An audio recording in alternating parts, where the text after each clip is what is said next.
السلام عليكم ورحمة الله تعالى وبركاته.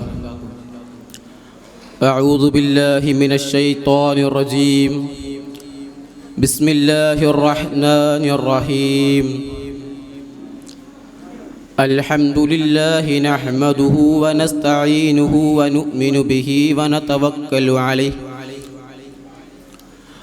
ونعوذ بالله من شرور أنفسنا ومن سيئات أعمالنا. من يهده الله فلا مضل له ومن يضلله فلا هادي له. وأشهد أن لا إله إلا الله وحده لا شريك له وأشهد أن محمدًا عبده ورسوله أرسله بالهدى ودين الحق ليظهره على الدين كله ولو كره المشركون. فأعوذ بالله من الشيطان الرجيم. بسم الله الرحمن الرحيم. يا أيها الذين آمنوا إذا تناجيتم فلا تناجوا بالإثم والعدوان ومعصية الرسول وتناجوا بالبر والتقوى واتقوا الله الذي إليه تحشرون. قال رسول الله صلى الله عليه وسلم: التقوى هؤنا التقوى هؤنا التقوى هؤنا. تقوى الإله مدار كل سعادتي واتباع أهوى رأس شد حبائلا. സർവാദരണീയരായ ഉസ്താദന്മാർ, എൻ്റെ പ്രിയപ്പെട്ട മുത്തആലിം സുഹൃത്തുക്കളെ, അല്ലാഹു തആല ഈ ഇജ്തിമാ നമ്മിൽ നിന്നും ഖബൂൽ ചെയ്യുമാറാകട്ടെ. നാം ഈ മുബർക്കഷിൻ്റെ വേദിയിൽ ഒരുമിച്ച് കൂടിയതുപോലെ നാളെ അവൻ്റെ ജന്നാത്തുൻ നഈമിൽ അല്ലാഹു നമ്മെ ഒരുമിച്ച് കൂട്ടുമാറാകട്ടെ. നാം എല്ലാവരും അല്ലാഹുവിൻ്റെ സൃഷ്ടികളാണ്, അല്ലാഹുവിൻ്റെ അടിമകളാണ്. അടിമയായ നമുക്ക് ഉടമയായ റബ്ബിനോട് ഒരുപാട് കടമകളും കടപ്പാടുകളുമുണ്ട്. ആ കടമകളും കടപ്പാടുകളും ചെയ്യേണ്ടതായ രൂപത്തിൽ ചെയ്താൽ മാത്രമേ നമുക്ക് വിജയം കൈവരിക്കാൻ സാധിക്കുകയുള്ളൂ. ഒരു മുഅ്മിനായ മനുഷ്യനെ സംബന്ധിച്ചിടത്തോളം അവൻ്റെ വിജയമെന്ന് പറയുന്നത് അത് അന്തിമ വിജയമാണ്. ആ അന്തിമ വിജയം കൈവരിക്കാൻ അവനിക്ക് അനിവാര്യമായ ഘടകമാണ് തഖ്വ എന്നുള്ളത്.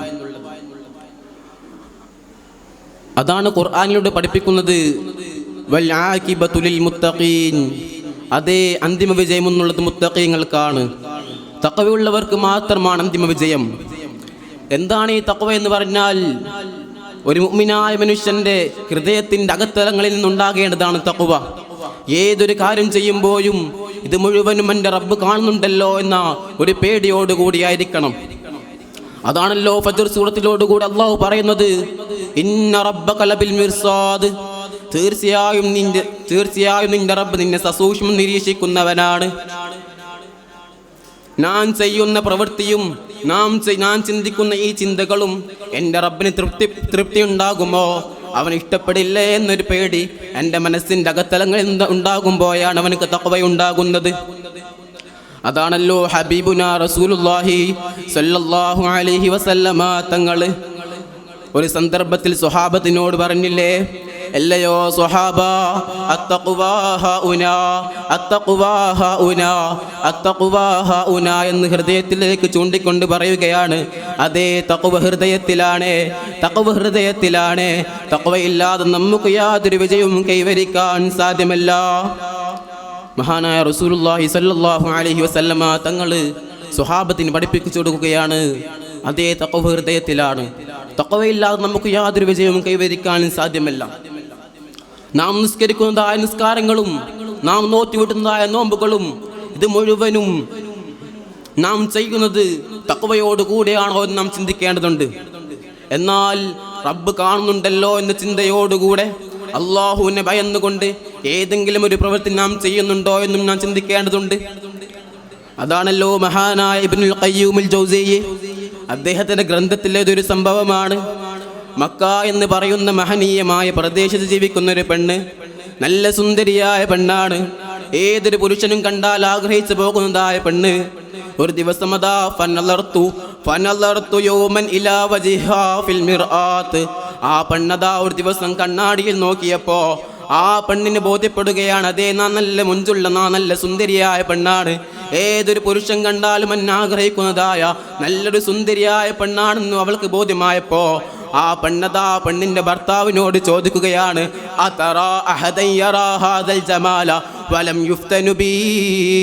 അല്ലയോ ഭർത്താവേ, എൻ്റെ ഈ സൗന്ദര്യം കണ്ടിട്ട് എന്നിലേക്ക് ആഗ്രഹിക്കാത്ത വല്ലവനെയും നിങ്ങൾക്ക് പരിചയത്തിലുണ്ടോ എന്ന് ചോദിച്ചപ്പോ ആ ഭർത്താവ് പറയുകയാണ്, ഞാൻ അതേ എനിക്കറിയാം, എനിക്കൊരാളെ അറിയാം, അയാൾ നിന്റെ സൗന്ദര്യത്തിൽ വീണു പോവില്ലെന്ന് ഞാൻ ഉറപ്പിക്കുകയാണ്. ചോദിച്ചു, അതാരാണ്?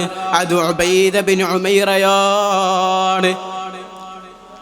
പരിശുദ്ധ മക്കയിലെ കഅബാലയത്തിന് ചുറ്റുവട്ടത്തിലുള്ള മസ്ജിദുൽ ഹറമിൽ മുഴുവൻ സമയവും ഇബാദത്തിലായി കഴിയുന്ന ഉബൈദ ബിൻ ഉമൈറ എന്നൊരു ചെറുപ്പക്കാരനുണ്ട്. ആ ചെറുപ്പക്കാരൻ്റെ സൗന്ദര്യത്തിൽ വീണു പോവൂല, നിന്റെ ശാരീരിക മേനിൽ അദ്ദേഹം വീണു പോവില്ലെന്ന് ഞാൻ ഉറപ്പിച്ചു പറയുന്നു. അതുകൊണ്ട് ധൈര്യത്തോടുകൂടി ഞാൻ പറയുകയാണ്, ചെന്നു നോക്കൂ. അള്ളാഹുവിനെ ഇബാദത്ത് ചെയ്യുന്ന ഉബൈദ ബിൻ ഉമൈർ തങ്ങളുടെ അടുക്കലേക്ക് ആ പെണ്ണ് പോവുകയാണ്. ചെല്ലുന്നത് എങ്ങനെയാണ്? കൽ മുസ്തഫ്തിയത്തി, ഫത്വ ചോദിക്കാൻ വേണ്ടി ഒരു പെണ്ണെങ്ങനെയാണോ പോകാറ്, അതുപോലെ ആ പെണ്ണ് പോവുകയാണ്. അങ്ങനെ മഹാനായ ഉബൈദ ബിൻ ഉമൈർ തങ്ങളുടെ അടുക്കലേക്ക് ആര് കണ്ടാലും ആഗ്രഹിക്കുന്നത് ആ രൂപത്തിൽ ഉടുത്തൊരുങ്ങി നല്ല മുഖമക്രയും ധരിച്ച് ഫത്വ ചോദിക്കും പോലെ വന്നതാണ്. അങ്ങനെ മഹാനായ ഉബൈദ ബിൻ ഉമൈർ തങ്ങൾ ഒന്ന് ശ്രദ്ധിച്ച് കേൾക്കാൻ വേണ്ടി ഒരുങ്ങിയപ്പോ ആ പെണ്ണിന്റെ തട്ടമങ്ങ് ഉയർത്തുകയാണ്, അവളുടെ മുഖമക്കനങ്ങ് ഉയർത്തുകയാണ്. സുബ്ഹാനല്ലാഹ്, ആര് കണ്ടാലും ആഗ്രഹിച്ചു പോകുന്നതായ സുന്ദരിയായ പെണ്ണ്, ചന്ദ്രനെയും വെല്ലുന്നതായ സുന്ദരിയായ പെണ്ണ് മഹാനായ ഉബൈദ ബിൻ ഉമൈർ തങ്ങളുടെ അടുക്കലേക്ക് ആ മുഖമൊന്ന് പൊക്കി കാണിച്ചപ്പോ മഹാനായ ഉബൈദ ബിൻ ഉമൈർ തങ്ങൾ പറയുകയാണ്, എടി പെണ്ണെ, ആ മുഖമക്കനെയും താഴ്ത്തിയിടൂ പെണ്ണെ, നിനക്ക് ചോദിക്കാനുള്ളത് ചോദിക്കാം. അപ്പോൾ ആ പെണ്ണ് പറയുകയാണ്, അല്ലയോ ഉബൈദേ, ഞാൻ നിന്റെ അടുക്കലേക്ക് ഒരു മസ്അലയും ചോദിക്കാൻ വന്നതല്ല, ഒരു ഫത്വയും അറിയാൻ വന്നതല്ല. ഞാൻ നിന്റെ അടുക്കലേക്ക് വന്നത് എനിക്ക് നിന്നോട് പ്രേമമാണ്, എനിക്ക് നിന്നോട് പ്രണയമാണ്, എനിക്ക് നിന്നോട് സ്നേഹമാണ്, എനിക്ക് നിന്നോട് കൂടെ കിടപ്പറ പങ്കിടണമെന്ന് പറഞ്ഞപ്പോൾ മഹാനായ ഉബൈദ ബിൻ ഉമൈർ തങ്ങൾ അത്ഭുതപ്പെട്ടു പോയി. സുബ്ഹാനല്ലാഹ്, ഒരു അന്യ സ്ത്രീയോടുകൂടെ ഞാൻ കിടപ്പറ പങ്കിടാനോ? പക്ഷേ മഹാനായ ഉബൈദ ബിൻ ഉമൈർ തങ്ങൾ നല്ല ബുദ്ധിമാനും നല്ല ഫഹമുള്ളവരുമായിരുന്നു. അങ്ങനെ മഹാനായ ഉബൈദ ബിൻ ഉമൈർ തങ്ങൾ 2 മിനിറ്റ് ആലോചിച്ച ശേഷം ആ പെണ്ണിനോട് പറയുകയാണ്, അല്ലയോ പെണ്ണേ, ഞാൻ നിൻ്റെ കൂടെ കിടപ്പറ പങ്കിടാം, പക്ഷേ ഒരു ഷർത്തുണ്ട് കേട്ടോ. ഞാൻ ചോദിക്കുന്നതായ ചോദ്യങ്ങൾക്ക് ശരിയായ ഉത്തരം പറയുകയാണെങ്കിൽ ഞാൻ നിൻ്റെ കൂടെ കിടപ്പറ പങ്കിടാമെന്ന് മഹാനായ ഉബൈദ ബിൻ ഉമൈർ തങ്ങൾ വാക്കു കൊടുക്കുകയാണ്. അങ്ങനെ മഹാനായ ഉബൈദ ബിൻ ഉമൈർ തങ്ങൾ ഒന്നാമതായി ആ പെണ്ണിനോട് ചോദിക്കുകയാണ്, അതാ ഞാനും നീയും കിടപ്പറ പങ്കിടുന്നു. ആ കിടപ്പറ പങ്കിടുന്ന സമയത്ത് നമ്മൾ റൂമിൻ്റെ കഥകിൽ വന്നതാ മലക്കുൽ മൗത്ത് അസ്റായീൽ അലൈഹിസ്സലാം വന്ന് മുട്ടുകയാണ്. എന്തിനാണ് മുട്ടുന്നത്? നിന്റെ റൂഹ് പിടിക്കാൻ വേണ്ടിയാണ് മുട്ടുന്നത്. ആ സമയത്ത് നീ അസ്റായീൽ അലൈഹിസ്സലാമിനോട് പറയുമോ, അല്ലയോ അസ്റായീലേ, ഞാനൊന്ന് ഉബൈദുമായിട്ട് കിടപ്പറ പങ്കിടട്ടെ, അതുവരെയും നീ അന്ന് കാത്തു നിൽക്കണമെന്ന് പറയുമോ? ഈ ചോദ്യം കേൾക്കുമ്പോഴത്തേക്കും ആ പെണ്ണിൻ്റെ ഒരു മറുപടിയുമില്ല. അങ്ങനെ രണ്ടാമതുമായി ഉബൈദ് തങ്ങൾ ചോദിക്കുകയാണ്, അല്ലയോ പെണ്ണേ, അങ്ങനെ ഞാനും നീയും കിടപ്പറ പങ്കിട്ട ശേഷം കാലങ്ങൾക്ക് ശേഷം ഞാനും നീയും മരണപ്പെടുകയാണ്. അങ്ങനെ മഹ്ശറാവൻ സഭയിൽ വെച്ച് നിന്റെ നന്മകളും തിന്മകളും തൂക്കുമ്പോൾ തിന്മയുടെ തുലാസ് ഭാരം കൂടുകയാണ്. ആ സാഹചര്യത്തിൽ നീ അള്ളാഹുവിനോട് പറയുമോ, അള്ളാഹുവേ, ഞാനും ഉബൈദുമായി ചെയ്തൊരു വിചാരമുണ്ട്, അതും കൂടി ആ തിന്മയുടെ തുലാസിലേക്ക് ഇടുമോ എന്ന് അള്ളാഹുവിനോട് പറയുമോ എന്ന് ഉബൈദ ബിൻ ഉമൈർ തങ്ങൾ ചോദിക്കുമ്പോൾ ഈ ചോദ്യത്തിനും ആ പെണ്ണിനൊരു മറുപടിയുമില്ലായിരുന്നു. ഈ 2 ചോദ്യങ്ങളും ചോദിക്കുമ്പോഴേക്കും ആ പെണ്ണ് ഫറജഅതു ഇലാ സൗജിഹാ, ആ പെണ്ണിൻ്റെ ഭർത്താവിൻ്റെ അരികിലേക്ക് ഓടുകയാണ്. ആ പെണ്ണിൻ്റെ വരവ് കണ്ട് ഭർത്താവ് ചോദിക്കുകയാണ്, അല്ലയോ മോളെ, നീ ഉബൈദ ബിൻ ഉമൈർ തങ്ങളെ വശീകരിച്ചോ? നീ ഉബൈദ ബിൻ ഉമൈർ തങ്ങളുമായി കിടപ്പറ പങ്കിട്ടോ എന്ന് ചോദിച്ചപ്പോൾ ആ പെണ്ണ് പറയുകയാണ് അൻത ബത്താലുൻ വനഹനു ബത്താലൂന, ഞാനും നിങ്ങളും എല്ലാവരും അശ്രദ്ധന്മാരാണ്, ആർക്കും അല്ലാഹുവിനെ ഭയമില്ല, ആർക്കും തഖ്വയില്ലാത്ത തമ്മാടികളായ അടിമയാണ് ഞാനും നിങ്ങളൊക്കെ.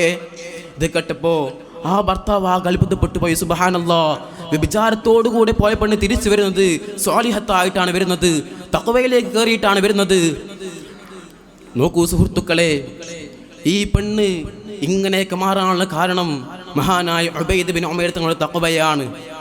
ചിന്തിച്ചു നോക്കൂ, മഹാനായ ഉബൈദ് ബിൻ ഉമൈർ തങ്ങൾക്ക് തെറ്റ് ചെയ്യാനുള്ള എല്ലാ സാഹചര്യങ്ങളും ഒത്തു വന്നിട്ടും അവർ ആ തെറ്റിൽ നിന്ന് മാറി നിൽക്കുകയും മാത്രമല്ല ആ പെണ്ണിനെ മാറ്റി നിർത്തുകയും ചെയ്തത് അതൊക്കെ മഹാനോട് തഖ്വയാണ്.